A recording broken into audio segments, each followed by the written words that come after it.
Dari sebuah mobil pickup yang dibuat untuk mengantar sayur ke pasar menjadi sebuah mobil MPV menengah yang harganya hampir setengah miliar. Kali ini kita akan bahas tentang Toyota Kijang.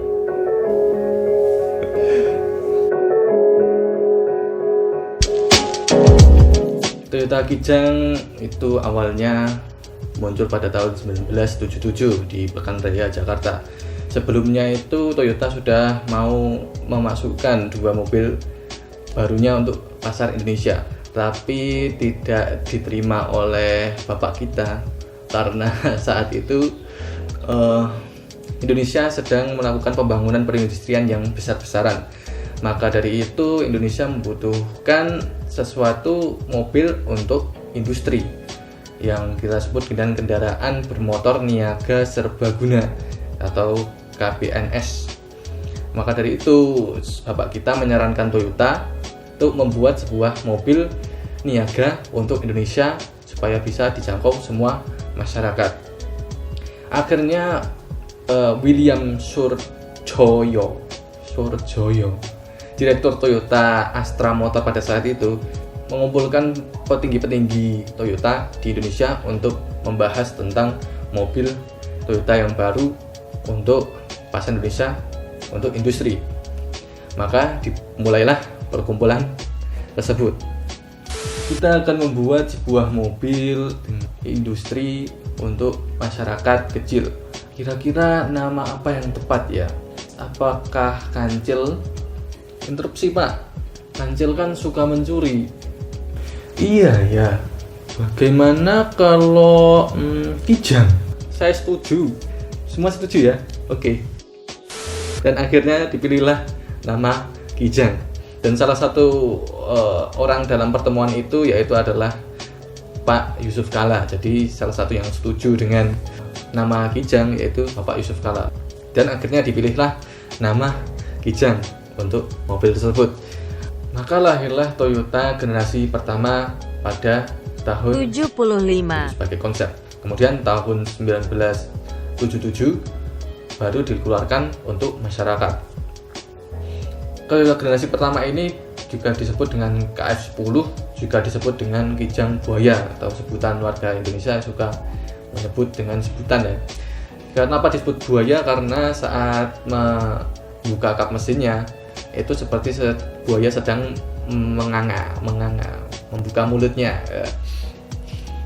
Generasi pertama ini memang sangat sederhana, hanya seperti mobil kotak, kemudian ada baknya, kemudian ada dua pintu, kemudian pakai mesin Toyota Corolla pada saat itu, yaitu 1200 cc 3 kap.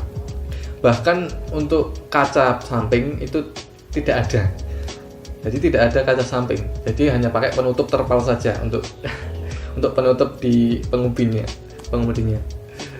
Kemudian pada tahun 1981 muncullah generasi Kijang kedua, yaitu disebut dengan KF20, masih dalam bentuk pickup. Kemudian ada beberapa yang di-upgrade, yaitu antara bodinya lebih mulus, kemudian tambah kaca samping yang tadinya tidak ada kacanya sekarang pakai kaca.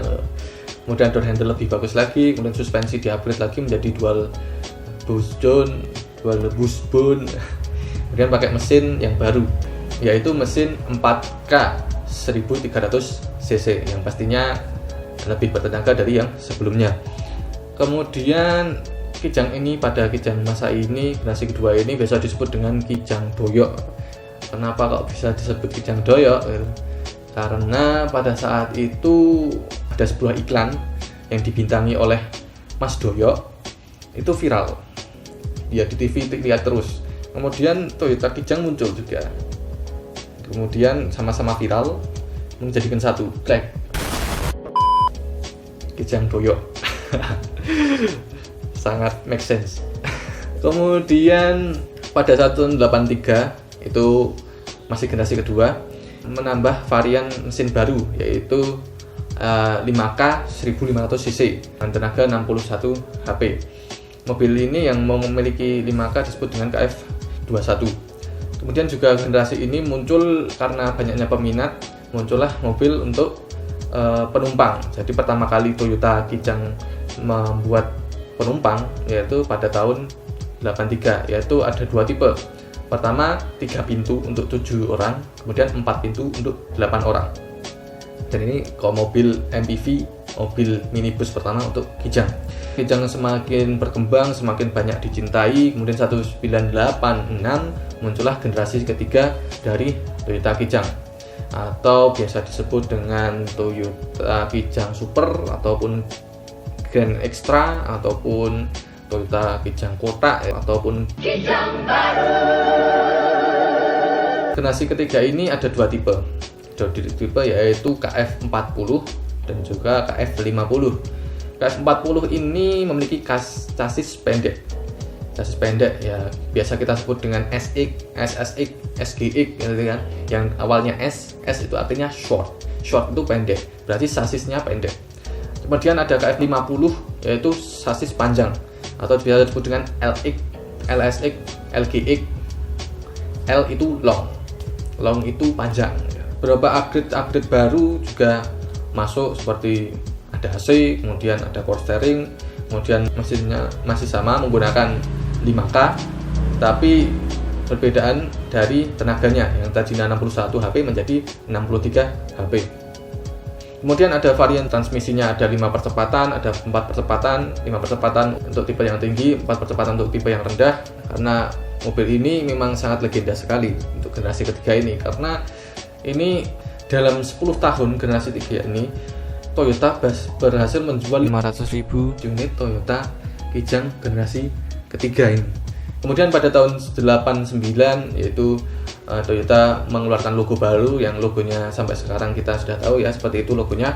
Kemudian pada 95 muncullah mesin baru yaitu 7K 1800cc, ya pastinya lebih banyak tenaganya, tapi hanya untuk versi tertinggi saja untuk LGX dan SGX. Kemudian generasi ini juga banyak yang diekspor ke luar negeri ya, seperti di Filipina, Malaysia, dan lain sebagainya dengan namanya masing-masing. Jadi di luar negeri namanya bukan Kijang ya. Kijang baru. Kemudian lanjut ternyata semakin besar.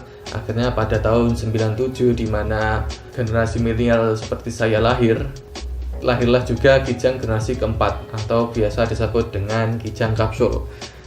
Ya, kenapa disebut kapsul ya? Karena lebih membulat daripada sebelumnya. Sebelumnya kan kotak-kotak ya. Sekarang sudah lebih membulat. Untuk interior eksterior semakin berkembang, semakin aerodinamis, semakin modern. Kemudian variasinya juga semakin banyak, tapi masih sama sebelumnya. Ada yang chassis pendek, kemudian ada yang chassis panjang. Chassis panjang LX, LSX, SGX masih sama. Kemudian ada satu lagi Krista, yaitu dengan tambahan overfender ya. Tambah overfender, jadi ada daging tambahan di sekitar mobilnya, memutar mobilnya. Jadi lebih terlihat gagah. Chassis pendek SX, SSX, SGX. Kemudian ada satu lagi yang baru yaitu Kijang Rangga, yaitu chassis pendek yang seperti Kijang Krista, tapi dia memiliki yang unik yaitu ban serepnya ada di belakang seperti Konde seperti itu. Tapi Kijang Rangga ini entah kenapa tidak diminati di Indonesia, entah karena harganya lebih mahal ya, karena memang lebih mahal sih, karena ini tipe yang tertinggi sih. Tapi chassis pendek mungkin karena karena kecil kemudian mahal, mungkin nggak ada yang tahu, mungkin nggak ada yang suka. Mesinnya menggunakan 7K masih sama 1800cc karburator, dan ada varian lain yaitu versi diesel. Ya, mungkin pecinta diesel ini pertama kalinya Kijang memasukkan mesin diesel kepada variannya, yaitu 2400cc dode mesin 2L. Kenapa kok masuk diesel ya? Karena hewan yang lain sudah menggunakan diesel duluan gitu. Jadi untuk menyainginya Kijang juga harus masuk diesel gitu. Kemudian pada tahun 2000 terjadi facelift. Kemudian headlampnya lebih bagus, headlampnya lebih kristal, kemudian ada fog lamp dan lain-lain. Kemudian ada varian mesin baru yaitu 7KE, yaitu 7K injeksi 1800cc injeksi, atau biasa kita sebut dengan Kijang EFI electric fuel injection. Kemudian ada varian mesin baru lagi yaitu 1 RZE atau biasa disebut Kijang yang cc-nya 2000 dengan tenaga 100 HP. Kemudian tahun 2000 pembaruan lagi dalam segi eksterior, interior, bumpernya, fog lampnya, di depan jadi lebih modern lagi. Untuk generasi keempat ini, Toyota Astra Indonesia juga mengekspor Kijang ke berbagai negara di dunia. Contohnya ada ke Filipina disebut dengan Toyota Revo atau Toyota Tamarau. Kemudian di Singapura itu disebut Toyota Unser. Kemudian di India ada Toyota Qualis. Kemudian di Vietnam ada Toyota Zace.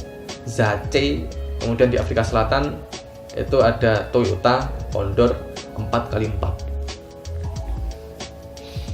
Itu kalau masuk Indonesia keren sih, 4x4 Kijang kapsul bro. Tapi masalahnya cuma ada di Afrika Selatan. Bodinya sama seperti Kijang kapsul gitu, tapi 4x4, gila.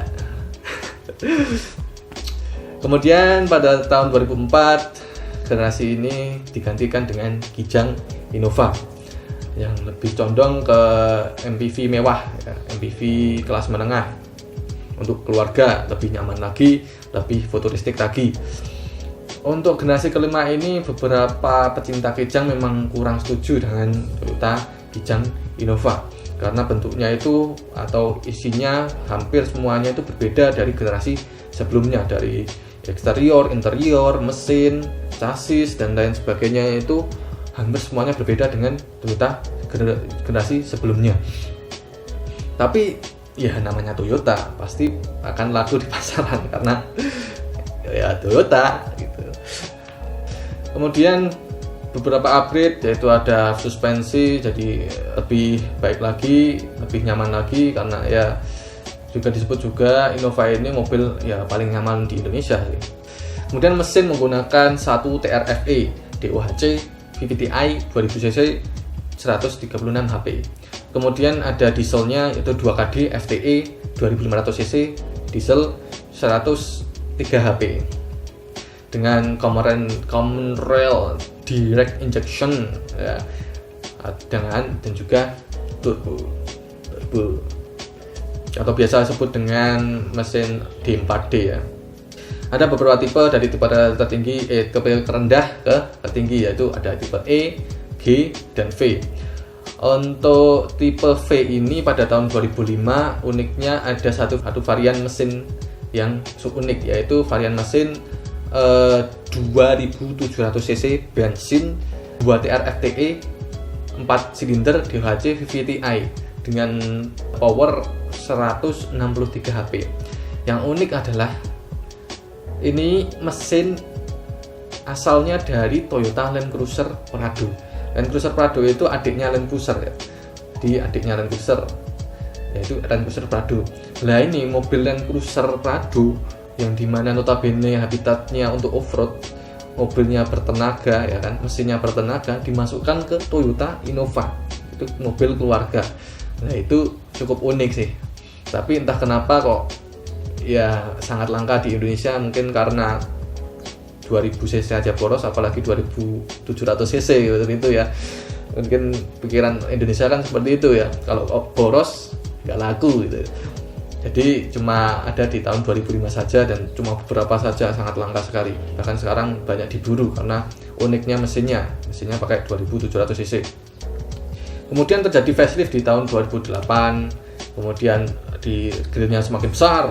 Kemudian ada tipe yang lucu yaitu tipe J. Tahun 2009 ada tipe J yaitu tipe yang paling rendah.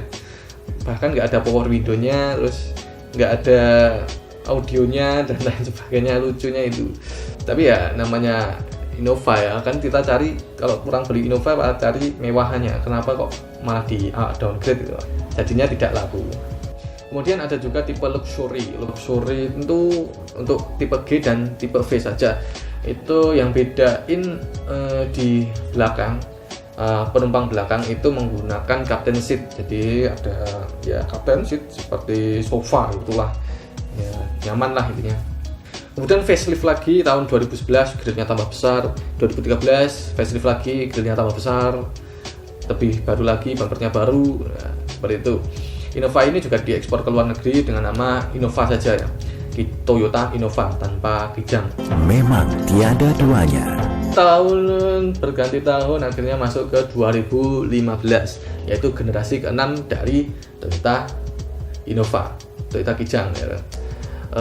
Pada 2015 ini disebut dengan All New Toyota Kijang Innova atau disebut dengan Innova Reborn dengan wajah lebih tegas, lebih futuristik, lebih banyak chrome-nya, lebih mewah lagi. Saya suka kemewahan. Ada varian baru yaitu tipe Q. Jadi ada varian G, V, dan Ki.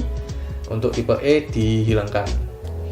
Untuk tipe tertinggi ini ada beberapa fitur yang hanya eksklusif, yaitu start stop engine button, kemudian ada captain seat, dan lain sebagainya. Untuk tipe Q ini hanya sampai di tahun 2017, kemudian digantikan dengan Innova Venturer.